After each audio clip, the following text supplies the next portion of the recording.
Hey everyone, today it is April the 10th, 2026, and happy Friday. So Bitcoin is back about $73,000 right now, and the main reason is actually pretty clear. Core inflation came in lower than expected. That's it. That's the trigger. Not hype, not random momentums. It's macro. The market saw a softer core CPI and immediately started pricing in the ideas that the Federal Reserve might not need to stay as aggressive. And when that happens, guess what? Liquidity expectations go up and Bitcoin react fast. Now, let's focus on this for a second. Because on the surface, this move looks strong, but underneath, there's a lot more happening that we need to understand. So here's the setup. Headline inflations came in hot. 3.3% year over year, and even worse on monthly basis at 0.9%. That sounds bad. And honestly, it is. Energy prices are the main driver here. Gasoline alone spiked over 21%, and energies overall jumped around 10.9%. And this is directly tied to the Iran conflicts disrupting oil supply routes. So right away, you got geopolitical pressures feeding into inflations. But here's the parts that actually move markets. Core inflation.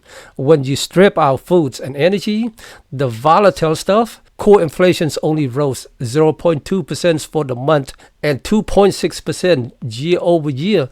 Both came in below expectations. And just to be very clear on this, what was expected? The markets was looking for core CPIs to come in around 0.3% month over month and about 2.7% year over year. Instead, we got 0.2% and 0.6%. So it didn't just come in lower, it undershot expectations on both fronts. So what does that shows right now? It shows that inflation is not spreading across the broader economy. It's concentrated mainly in energy. The core parts of the economy's services, goods, everyday spending are not heating up the way economists feared. In simple terms, underlying inflation pressure is cooling, even those headline numbers look high because of oil and gas. And when inflation isn't spreading, the Federal Reserve has less urgencies to tighten policy further. That's where Bitcoin step in. Because Bitcoin doesn't wait around. The moments the market senses that the Fed might pause or even delay future rate hikes or just wait to see, risk asset react, liquidity expectation go up, and Bitcoin moves ahead of everything else. And that's exactly what happened. Bitcoin's push past $73,000 briefly, hits around $73,115, then pulled back slightly and held about $72,000. Over a 24-hour period, it was up roughly 2.5%. But here's something a lot of people are missing. This move isn't just buying pressure. It was false buying, short liquidation. According to CoinGlass data, nearly $260 million in short positions got wiped out. And in total, over $360 million in crypto liquidations happened during this move. So what you're seeing isn't just natural demands, it's trader getting caught on the wrong side, forced to buy back in at higher prices, which pushes price up even faster. That's why the move looked sharp. That's why it feels sudden. And here's where it gets even more important for you as a viewer trying to understand what's next. Even with this move, Bitcoin is still struggling with one key level, $73,000. This level has been acting like a ceiling. Every rally since Iran conflict started has pushed into the zone and then pulled back. So yeah, we broke above it briefly, but the real question is whether Bitcoins can actually stay above it. Because if it can't, then this turns into another rejection. And if it can, then things starts to open up fast. Analysts are already pointing to around $74,000 as the next major liquidation zone. If price get there and holds, it could accelerate quickly. But if Bitcoin drops back below $70,000, there's over $500 million in long positions sitting at risk. That means downsides could get just as aggressive as the upsides we just saw. So this is not a calm market. This is a pressure-filled environment. Now let's connect this back to the Federal Reserve, because this is where a lot of people get confused. Right now, the Fed is in a difficult position. On one hand, headlines inflation is rising again. In the other hand, core inflation is cooling. So what do? According to current expectations, the market is pricing in almost a 99% chance that the Fed does nothing at the next meeting. No rate cuts, no hikes. Just wait. And even looking further out, the probability of at least one rate cut this year is sitting around 43%. That's not high conviction, but it's enough to shift sentiments, and sentiments is everything in the markets like this. Bitcoin doesn't need certainty. It just needs a shift in expectations. That's why you're seeing this react before stocks even fully move.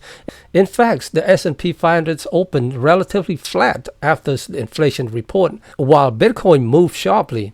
That tells you something's important. Bitcoin is acting more like a macro-sensitive asset now.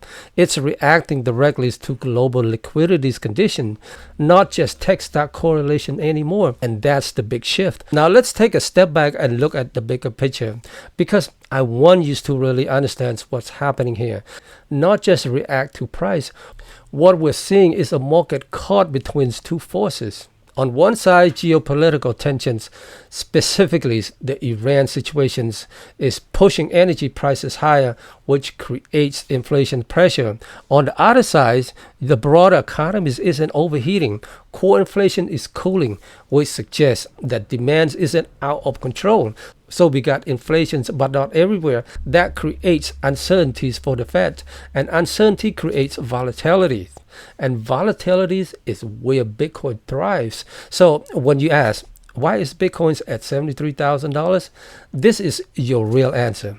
It's not just one thing. It's the combinations of softer core inflation, shifting expectations around Fed's policies, short liquidations fueling momentums, and a market reacting to global tensions all at once. That's the full picture.